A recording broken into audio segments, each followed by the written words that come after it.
batters, mga kulay dugong pangyayari na nakakagimba at mga nakakatawang pansin eksena na tiyak na pag-uusapan. Naglalagablab! At narito na ang naglalagablab na mga balita sa DZXL 558! Naglalagablab sa 558! Kami pa rin ang inyong mga tagapagbalita o si Buddy Oberas at Juan de la Peña. Sinalakay po mga kasama ng matauhan ng Philippine Drug Enforcement Agency isang bahay ng hinihinalang Shabu Laboratory sa Simbang Gabi Street, Block 28, Lot 4, Lagos Subdivision, Barangay North Fairview, Quezon City kanina umaga. Naka-escort rin ho ang mga otoridad ng matimbog ang 3 katao na kinilang nagbibenta daw ng illegal na droga sa naturang lugar. Ang Attorney Ronnie Cudia, Deputy Regional Director ng PDEA NCR, matagal na ho nilang minamanmanan ang nasabing bahay maging ang 3 katao na kanilang nadagip na hindi pa nila pinangalanan.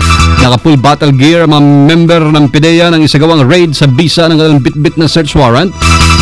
Nauna nang nagdulot ng pagkabigla naman sa mga residente doon.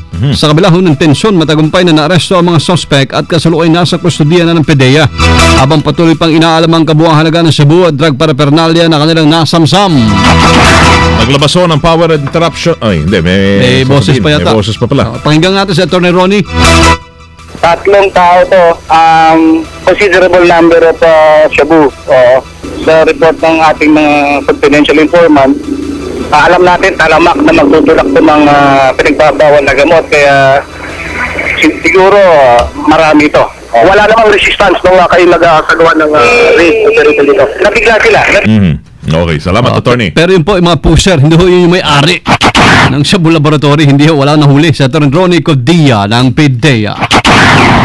Naglabaso ng power interruption advisory ang Meralco ngayong araw, Lunes, July 31 mula alas 9 hanggang alas 2 mamayang hapon ay mawawalan ng power supply ng kuryente dyan ho sa Tagaytay City, Cavite.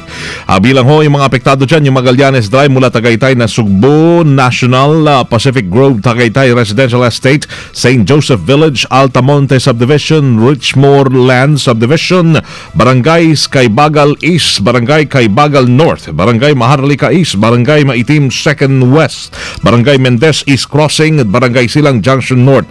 Ito ay dahil sa pagsasagawa ng replacement sa mga lumang poste ho dyan ng Meralco. Apektado rin ang 7 oras na power interruption ng ilang lugar sa Quezon City mula kanina alas 9 hanggang mamayang alas 4 pa yan. Particular sa Oliveros Drive mula EDSA at Iholoya Street sa Barangay Apolonio, Samson. Nasa 30 minutong brownout din ang nakaschedule sa EDSA northbound mula Meralco, Balintawak Substation, F. Aguilar at Katipunan sa bagong Barrio Caloocan City. Ang pagitan ng alas 9 hanggang alas 9:30 kanina umaga at alas 3:30 hanggang alas 4 yan ng hapon yung 30 minutes. Nangako naman ang Meralco na ang kanilang ibabalik yung kuryente. DZXL Flash Report! May live report sa Angel Ronquillo. Angel, radyo mo. Ibinasura nga ng katasa sa hukuman ang kahilingan ni Datu Ahmad ang Patuan Senior na magpalabas ang Korte Suprema ng status quo ante order upang suspindihin ang pagdinig na madugong Maguindanao Massacre. Ayon sa SC 3rd Division, ibinasura nilang petisyon ni ang Patuan Senior na humiling na pigilin ang pagdinig sa QCRTC Branch 221. Ito ay sasala ni Judge Jocelyn Solis Reyes. Gayon din ang nakatakdasa ng arraignment ni ang Patuan Senior sa August 7. Noong December 22, 2012, naghain si ang Patuan Senior ng petition for review laban sa Court of Appeals dahil sa kinatigan nito ang nauna ng desisyon ni Justice Secretary Lana de Lima na nagsampa naman ng multiple murder case laban sa mga ampatuan. Hulyo at 3 sa maghain ng urgent manifestation sa ampatuan senior para magpalabas ang Korte Suprema ng status quo ante order upang mapigil ang kanyang arraignment. Ibig sabihin sa nasabing desisyon ng Supreme Court, tuloy ang arraignment ng ampatuan senior sa August 7. Kasama mo sa Korte Suprema para sa DZXL 558, Angel Ronquillo at DZXL Flash Report! DZXL Bulat Palaro! Basketball, tiwala po si Philippine National Basketball Team Head Coach Chot Reyes na malaking tsansa ng koponan na makausad sa semifinals ng FIBA Asia Championships. Ayon kay Reyes, kahit hindi sila katangkaran kumpara sa iba pang koponan, taglay naman daw nila ang kakayahan, galing at crowd support na malaking bagay na magpapanalo sa nila. Pero sa bila niyan, inamin ni Reyes na nasa nila ho yung pressure at maraming magbabago sa isang laro. Kaya't kailangan pa rin nilang ibuhos ang lahat ng pinaghirapang ensayo. Nakatakdang magsimula ang kampanya ng Pilipinas sa World Basketball bukas. Opening game na ho ng FIBA. laban ang Pilipinas sa Saudi Arabia. Baka malaking tulong din yung mga bitawang advices ni former Senator, TV living legend, Sonny Jaworski. DZXL Showbiz Balita. Oy! Well, 27 na. Hatid yan ng PhilHealth. Loli, ikaw na. Hi! Hello! Magandang tanghali, everybody and everywhere! It's me, Loli, ngayong tanghali. I have a slowly.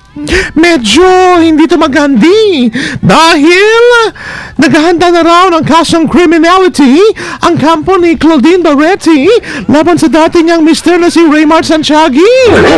Kasunod raw ito ng pagsasalita na rin ng aktor at inakusahan si Claudine na gumagawa ng mga kwenti. Sabi ng kampo ni Claudie, katawa-tawa daw yung mga pahayag ni Raymart kung saan ang pagbabatayan ay ang panluloko umano ng aktor kay Claudine upang magpakasal rito. Oo, gayon, may panlulokong ganon. Siguro ngiti lang ng ngiti si kasamang Mon, no? Oo nga naman. Pero mo, akala mo, sabay sila na nag-boxing. Ay, nako. Ngayon sila naman ang boxing. Ang mga kasinungalingan daw ni Papa Raymart ay maaaring maging basehan ng kasong criminality. Kampante rin ang abogado sa kanilang kaso dahil malakas daw ang ebidensya na hawak ni Claudine laban kay Ray Marty. So remember, si Claudine ay humiling ng temporary protection order sa korte laban kay Ray Marty dahil sinasabing battered wifey itong si Claudie. Subalit, syempre itinanggi ni Ray Marty na inaabuso niya ng physical ay si Claudie. Physicality. Wala daw ganong reality. It's me, Loli, paparapapap, lollipop. Paparazzi. Thanks, Loli. You, Loli. Bukas letter O naman, ha? Hindi gasgas, hindi umatras, medyo madulas. Ito ang balitang panghimagas. Ito na. Ito na siya. Ito na. Tapos si Claudie at saka si Ray Marty. Si PB. Tanghali, mga kasama. Tanghali, ha. Mahilig ka sa tea? Not so. Ha? Not so? Anong mga tea ang alam mo? Wala akong Yung maisip. nagtatapos sa tea. Bucket. Ano bakit? Hindi naman Isang bucket. Letter T talaga nagtatapos. Hindi, yung tea. Yung ano, tea. Oo. Hindi, yung tunog ay tunog, tea. yung bigkas. Hindi yung letter, yung tunog, yung bigkas. Para bigkasan tayo. Nagtatapos sa tea. Palabaybayan tayo. Ano ba? Kunyari ay... Kamote. Kamote. Kamote. Yan. Isa yan. Ayaw niya sabihin. Wala akong maisip. Butete. Kaya. Sige, go ahead na lang, Miss Titi. Miss PB. Isang bucket ng isang sikat na fried chicken restaurant na may taas na 7 talampakan ang bigla na lamang sumulpot sa bakuran ng isang babae sa Georgia, Amerika. Ayon kay Alina Hedrick, akala niya ay nananaginip lamang siya kaya tinawag pa niya ang kanyang mga anak para kumpirmahin kung totoo ang kanyang mga nakikita. Naging instant attraction ang malaking bucket sa dami ng dumadayo para magpalitrato na nagmistulang naging monumento. Napag-alaman naman ng kapitbahay niyang si Freddie Taylor ang may gawa nito na isa palang kolektor ng mga karatula. Ayon kay Taylor, binili niya ang bucket at plano niya itong i-display para makita ang lahat. At Meron ako lang. Karate. Karate. Si Messenger 88 may sinabi. Ano? Kaya hindi sabi? pwedeng pang radyo eh. Ay, iba yung sinasabi mo. Pareho kayo ng iniisip ni Ray Alves, ha? Pareho kayo iniisip ni Rambo. Oo, di ba? Iba yan. Alam ko yan, ha? Meron yan- si PB niyan. Meron. Di ba? hindi ko alam. Wala ka ba niyan? Na ano? Yung iniisip ni Kwan? Yung... Hindi. Ano ba iniisip ni... na nagtatapos sa T. Messenger 88. Ano ba yan? Meron ba siya noon, Messenger 88? Si PB sa lagay mo? Baka meron. At yan po ang balitang panghimagas kung DZXL Sinwon tsaka si Washer Fee ni Tatak Armen. Thank you, baby! Meron siyang maputi na Maputi. Maputi. Maputi. TNT. Okay. Okay, Docs. Thank you. Alas 12:32 na ho. Overtime na ho kami. Hatid yan ng PhilHealth. Yung oras ha. Hindi yung overtime. Ay, hindi. Okay. Sanay na si Rod sa amin. Sana yun ho yan. Public service lang. Meron pong job fair. Bukas ang simula yan hanggang August 1 and 2. 10 a.m. to 5 p.m. Hanog yan ng Manus Eventus at ng DZXL. Yan ha. Ito'y sa Metro Point Mall, EDSA Taft Avenue sa Pasay. 5th floor, Community Hall. Punta mo kayo dyan. Marami yung mga bakanteng trabaho dyan. May pre-registration na ngayon. Pwede ho, ongoing na ngayon yung pre-registration sa 2nd floor naman. Activity Center, Metro Point Mall, EDSA Corner Taft Avenue. Ito yung dulo ng MRT sa Taft. Diba? Sa may Pasay. So, may local at mga overseas jobs meron ho dyan. 10 a.m. bukas hanggang alas 5 ng hapon. Tomorrow, Thursday and Friday. At syempre, ang loto natin, may nanalo. Walang nanalo kagabi, Super Lotto. Ang jackpot prize pa naman ay 23.1 million. Winner, Lotto 642, alaring winner, 19.6 million sana. Baka ikaw na hinihintay niyan. Ikaw na hinihintay niyan. Oo nga. Si Mister, mamaya, excited dahil malamig ang panahon. Umulan, malakas ang ulan, ha?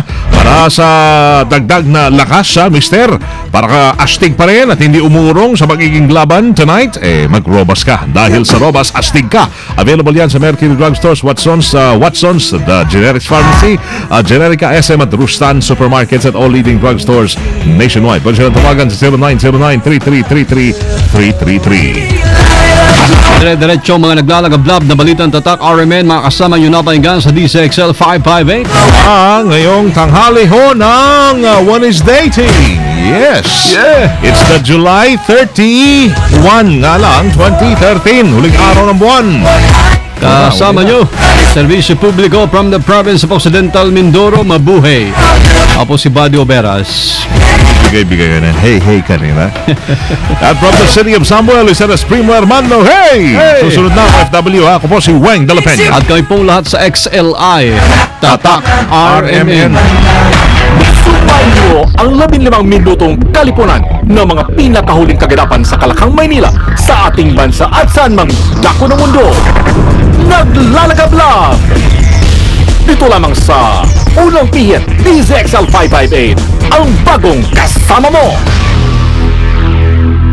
5